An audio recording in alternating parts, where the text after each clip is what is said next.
En cabina, Benjamín Mendoza Sandoval, socio de la práctica fiscal, Jaime Millán Elías, socio director de Integra Legal. Buenos días, ¿cómo están? Bienvenidos.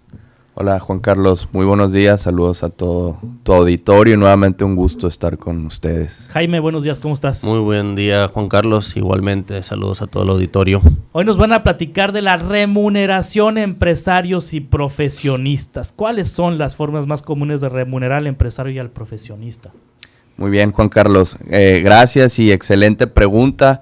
Creo antes de abordar las distintas formas y caracterización de recursos que se puede hacer llegar a los dueños de empresas, a los empresarios, es importante señalar un pequeño preámbulo, qué es lo que da lugar a este tema y lo que resalta mucho la importancia de este tema, Juan Carlos, es que en la empresa todos los accionistas, al generar utilidades a través de sus vehículos, a través de sus diversos negocios y pagar sus impuestos, el impuesto principal de sus utilidades es el ISR, como todos lo saben, ahí no se detiene la fiscalización. Una empresa cuando genera utilidades, los empresarios, los dueños de la empresa no pueden simplemente disponer de esas utilidades libremente, no se acabó la fiscalización, hay distintas implicaciones adicionales que se activan al momento de querer repartir utilidades o dividendos. Entonces, es ahí donde entran algunas, digamos que discusiones o el plano de entrar a más planeación para caracterizar y para distribuir más eficientemente las remuneraciones. O sea, el dueño de la empresa no puede agarrar el dinero de su empresa, así nomás porque sí. Sí puede, pero entran, pero no digamos que entran nuevos costos, nuevos impuestos y nuevas implicaciones, y muchas veces la empresa no está en las condiciones adecuadas para distribuir los dividendos por diversas situaciones, quizás insuficiencia de determinados atributos que puede dar lugar a impuestos adicionales.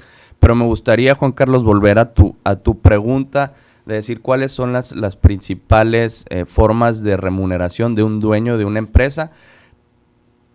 Si nos vamos a la vía más convencional, la forma habitual de distribuir las ganancias es a través del dividendo, ¿no? En una sociedad mercantil, típicamente cuando se generan utilidades y las mismas se aprueban, que quizás Jaime ahorita nos puede hablar un poco más de esas formalidades, estas se distribuyen a través de un dividendo. ¿Qué es lo que sucede al aprobar y distribuir dividendos? Estas deben de provenir de un determinado atributo fiscal, a eso me refería cuando debe haber una suficiencia de atributos para que no se generen impuestos adicionales.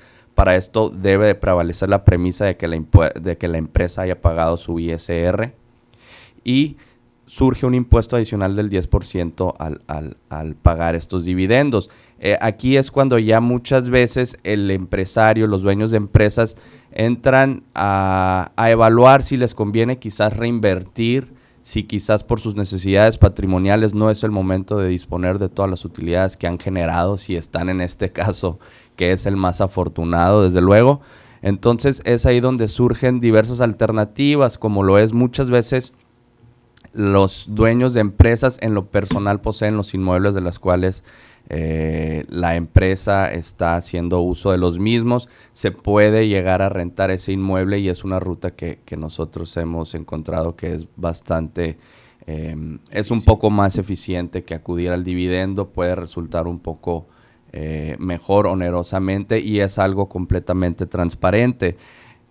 Otra situación que se da comúnmente es que los dueños generalmente o en algunas ocasiones son miembros del consejo directivo de vigilancia o forman parte de la administración, y es ahí donde pueden ellos disponer de determinados honorarios o determinadas remuneraciones que igual como alternativa a la ruta del dividendo pueden resultar un poco más eficientes en el pago de los impuestos. Sí, ¿esta información la conoce el empresario o la desconoce? ¿La suele conocer o la suele desconocer?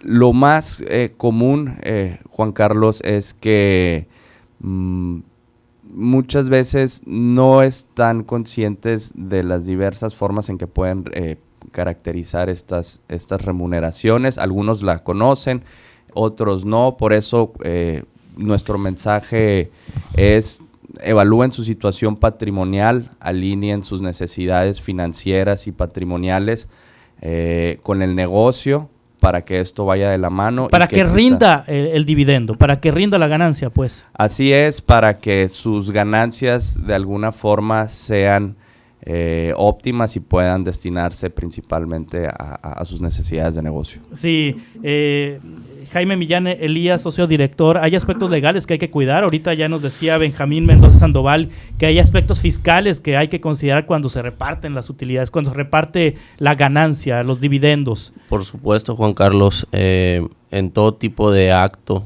pues por supuestamente tenemos que documentar el cómo se va a llevar a cabo esa distribución de dividendos.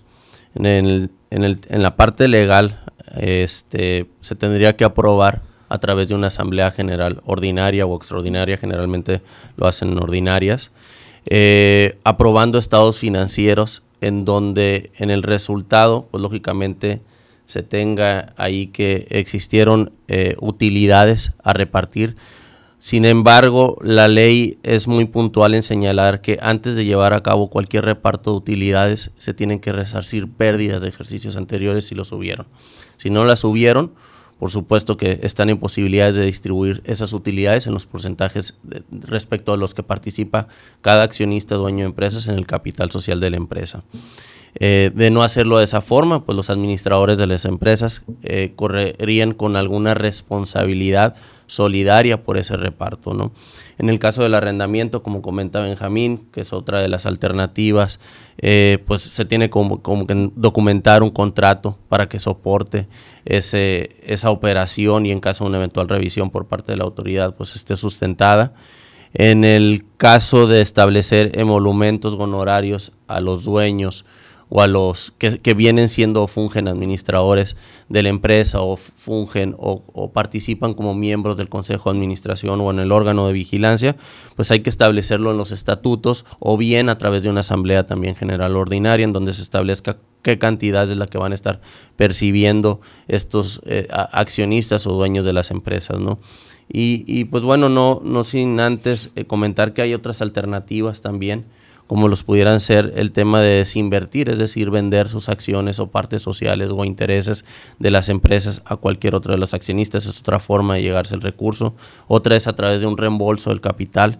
Ahí hay unas particularidades que a lo mejor Benjamín les comentará desde un punto de vista fiscal, pero en la parte legal pues se tiene que cumplir con celebrar igualmente una asamblea, cumplir con los requisitos que te establecen los estatutos y la propia ley para efecto de poder llegarte con esa reducción de capital, tanto en la fija o en la variable, dependiendo. Puede llegarse también a través de préstamos, es decir, que la sociedad le puede prestar al accionista con un determinado interés. Que de igual forma tiene su consecuencia ahí fiscal y no por último, y sin embargo existen más, establece la ley también que pueden establecerse el pago de intereses respecto a las aportaciones que hace cada uno de los accionistas con un 9% anual en un plazo no mayor de 3 años, esto es decir, desde el periodo en que se empieza la etapa preoperativa o cuando constituyes la sociedad hasta llegar a los 3 años. Esto lo estableces también mediante estatutos y muy claro qué porcentaje o interés o pago de intereses le vas a estar otorgando al dueño de la empresa o al accionista, ¿no? Con es la alternativa cuando no se está en presencia de como comentario adicional, ¿no? Cuando no se está en presencia de utilidades, que la empresa, como menciona Jaime, esa alternativa es buena cuando están en el periodo preoperativo o incluso ya empezaron a operar y por la inversión inicial todavía no se está en presencia de utilidades, es una buena alternativa. Sí, el auditorio tiene dudas, tiene que pedirles una asesoría sobre la manera de remunerar a empresarios y profesionistas. ¿Dónde se les puede encontrar, Jaime Millán Elías, Benjamín Mendoza Sandoval? ¿Y qué información se les debe proporcionar a ustedes de inicio para iniciar una conversación? Bueno, Juan Carlos, como lo hemos venido mencionando, pueden visitar nuestra página para conocer más de nuestros servicios, para que conozcan el perfil de nuestro equipo en www.integra.legal. Físicamente estamos ubicados en el edificio Workspace sobre Vado del Río, o bien enviarnos un correo al correo contacto@integra.legal. La información que nos deben de hacer llegar para su consulta atiende mucho al caso particular, pero generalmente nuestro diagnóstico y la serie de recomendaciones que emitimos va en función de cómo están haciendo las cosas actualmente y que nos externen cuáles son sus objetivos de negocio y patrimoniales para que esto vaya de la mano en cumplir sus objetivos. Porque también les pueden asesorar a las empresas de cómo remunerar a los profesionistas que contratan externos, ¿no? Sí, claro, esta es un caso, o bueno, una situación que activa temas muy distintos, sí, pero muchas veces sí se allegan de profesionistas externos en los que pues se debe llegar a un punto de beneficio mutuo para que ambas partes cumplan con sus impuestos, y se puede dar el caso en el que se pueden facilitar muchas cuestiones de forma y administrativas para el profesionista, de tal forma que la empresa por cuenta del profesionista se haga cargo de sus obligaciones, como lo es el hecho de que opten porque se remunere como un asimilado al salario, comparado con el régimen de empresarial o de servicios profesionales de este externo, y puede resultar ahí de beneficio mutuo. Muy bien, pues muchas gracias por estar aquí con nosotros. No, Gracias, gracias Benjamín Mendoza, Jaime Millán Elías, socio, director y